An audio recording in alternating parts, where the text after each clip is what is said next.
We really were your average, clean-cut American family. Lisa, we were a little bit larger than average. Mom, Dad, come on now. 9 kids is not average. All right.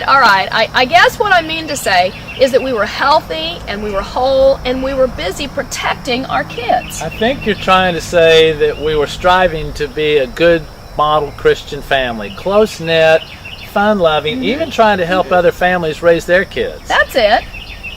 That's why that day in October came as such a shock.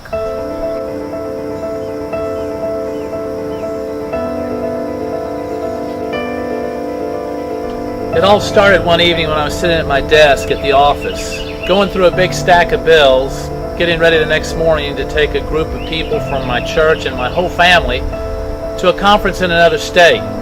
When I opened my cell phone bill, I expected to see the normal $45 for the one cell phone that we had.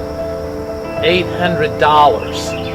That's crazy. I picked up the phone and called my wife. I remembered his question shaking me out of my packing distraction. Do you know anything about this bill, Lisa?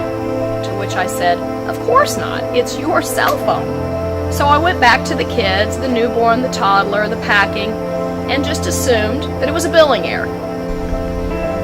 It wasn't a mistake. I began to check the numbers. Too many of them were familiar, particularly one cell phone that I knew belonged to a middle-aged man in our church. The other numbers were from cities across the Midwest. Some of the phone calls were an hour, 2, even 3 hours long. Many of them were in the middle of the night. I felt a rock in my gut. I knew something was wrong. I began to call the kids and ask them if they had any idea what had happened. I headed home. He pulled me into our bedroom, right on the other side of this wall. It was not a billing mistake. He had drawn his conclusions. It was Kaylin, our 15-year-old, high-achieving daughter. She'd never lied to us before.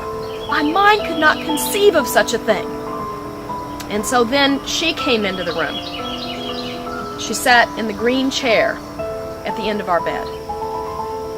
When Dad first called me, everything inside of me went numb.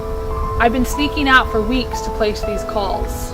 It'd become normal to me to go to Dad's car and get his cell phone off the charger and walk down to our detached garage to make the calls. I was horrified. My secret was coming out and my whole world was falling apart. Her facial features suddenly changed. She became hard and defiant.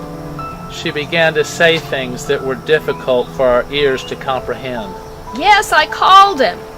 Dad, he didn't do anything wrong. Don't hurt him. You can't take him away from me. He's going to come and marry me. You just don't understand. I fell on the floor, weeping, shouting, falling apart. I had imagined this nightmare. My parents being so mad. I had to protect them. Words started flying out of our mouths like swords. Horrible words. Things like, Kaylin, you've destroyed our family. What are you doing to your dad and me? Can't you see this will hurt our church? I threatened right then. Kaylin, I'm going to pack you up and take you in for a drug test right now. It was horrible. Model families are never supposed to have these kinds of scenes. I called the man right there. Of course, he denied everything. Oh, I was only counseling, helping her with her school. Yeah, right. Our family, as we knew it, was redefined from that moment. I just didn't know what to do. I was angry, hurt, and confused. They had taken my soulmate from me, so I thought my parents were the enemy.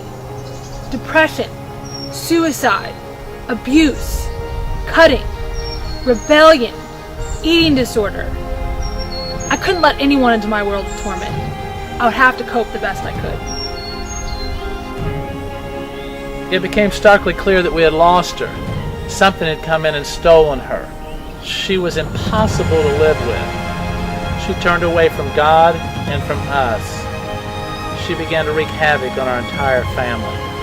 It was like scenes from a terrible, horrifying movie.